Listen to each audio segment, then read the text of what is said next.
Friends, ಎಲ್ಲರಿಗೂ ನಮಸ್ಕಾರ. Welcome back to our channel. ಇವತ್ತಿನ ರೆಸಿಪಿ ಸಿಂಪಲಾಗಿ ಬಿಸಿಬೇಳೆ ಬಾತ್ ಹೇಗೆ ಮಾಡೋದು ಅಂತ ನೋಡೋಣ.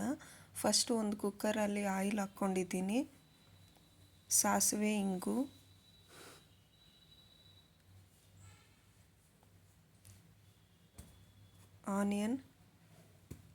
ಆನಿಯನ್ ಸ್ವಲ್ಪ ಗೋಲ್ಡನ್ ಕಲರ್ ಬರೋವರೆಗೂ ಫ್ರೈ ಮಾಡ್ಕೋಬೇಕು. 2 ಮೀಡಿಯಮ್ ಸೈಜು ಟೊಮೆಟೊನ ಕಟ್ ಮಾಡಿ ಹಾಕ್ಕೊಂಡಿದ್ದೀನಿ. ಕರಿಬೇವಿನ ಸೊಪ್ಪು, ಅದೆಲ್ಲ ಫ್ರೈ ಆದಮೇಲೆ ಇವಾಗ ವೆಜಿಟೇಬಲ್ಸ್ ಆ್ಯಡ್ ಮಾಡ್ಕೋಬೇಕು. ವೆಜಿಟೇಬಲ್ಸ್ ಯಾವುದಾದ್ರೂ ಆ್ಯಡ್ ಮಾಡ್ಕೋಬೋದು. ನಾನಿಲ್ಲಿ ಬೀನ್ಸು, ಕ್ಯಾರೆಟು, ಬಟಾಣಿ ಆ್ಯಡ್ ಮಾಡಿದ್ದೀನಿ.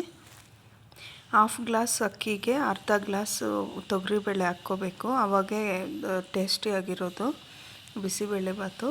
ಅಕ್ಕಿ ಜಾಸ್ತಿ ಹಾಕ್ಬಿಟ್ಟು ಬೇಳೆ ಕಮ್ಮಿ ಹಾಕಿದ್ರೆ ಅದು ಚೆನ್ನಾಗಿರಲ್ಲ.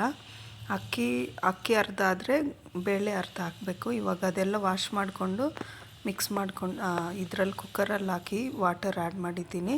1 ಗ್ಲಾಸ್ ಅಕ್ಕಿ ಮತ್ತು ಬೇಳೆ ಎರಡೂ ಸೇರಿ 1 ಗ್ಲಾಸ್ ಹಾಕಿದರೆ ನಾನು 5 ಗ್ಲಾಸ್ ಅಷ್ಟು ನೀರು ಹಾಕಿದ್ದೀನಿ. ಮತ್ತು ಹಂಗೆ ಹುಣಸೆಹಣ್ಣು ರಸ, ಬೆಲ್ಲದ ಪುಡಿ ಅರ್ಧ ಸ್ಪೂನು. ಇವಾಗ ಬಿಸಿಬೇಳೆಬಾತ್ ಪೌಡರ್ ಆ್ಯಡ್ ಮಾಡ್ತಾಯಿದ್ದೀನಿ.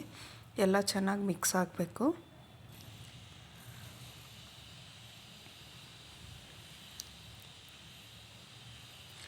ರುಚಿಗೆ ತಕ್ಕಷ್ಟು ಉಪ್ಪು. ಬಿಸಿಬೇಳೆಬಾತು ಸ್ವಲ್ಪ ನೀರಾಗಿದ್ರೇ ಚೆನ್ನಾಗಿರೋದು, ಗಟ್ಟಿ ಆದರೆ ಚೆನ್ನಾಗಿರಲ್ಲ. ಇವಾಗ ಲಿಡ್ ಕ್ಲೋಸ್ ಮಾಡಿ 1 ವಿಸಲ್ ಬರೋವರೆಗೂ ಕೂಗಿಸ್ಕೊತಾ ಇದ್ದೀನಿ. ಇವಾಗ ವಿಸಲ್ ಆರಿದೆ.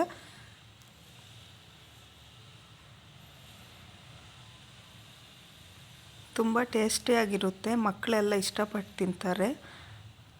ಎಲ್ಲರೂ ಟ್ರೈ ಮಾಡಿ. ನಿಮಗೆಲ್ಲ ಇಷ್ಟ ಆದರೆ ಲೈಕ್ ಮಾಡಿ, ಶೇರ್ ಮಾಡಿ, ಕಮೆಂಟ್ಸ್ ಮಾಡಿ ಆ್ಯಂಡ್ ಸಬ್ಸ್ಕ್ರೈಬ್ ಆಗಿ. ಪ್ಲೀಸ್ ಸಬ್ಸ್ಕ್ರೈಬ್ ಆಗಿ. Thank you for watching. Thank you so much.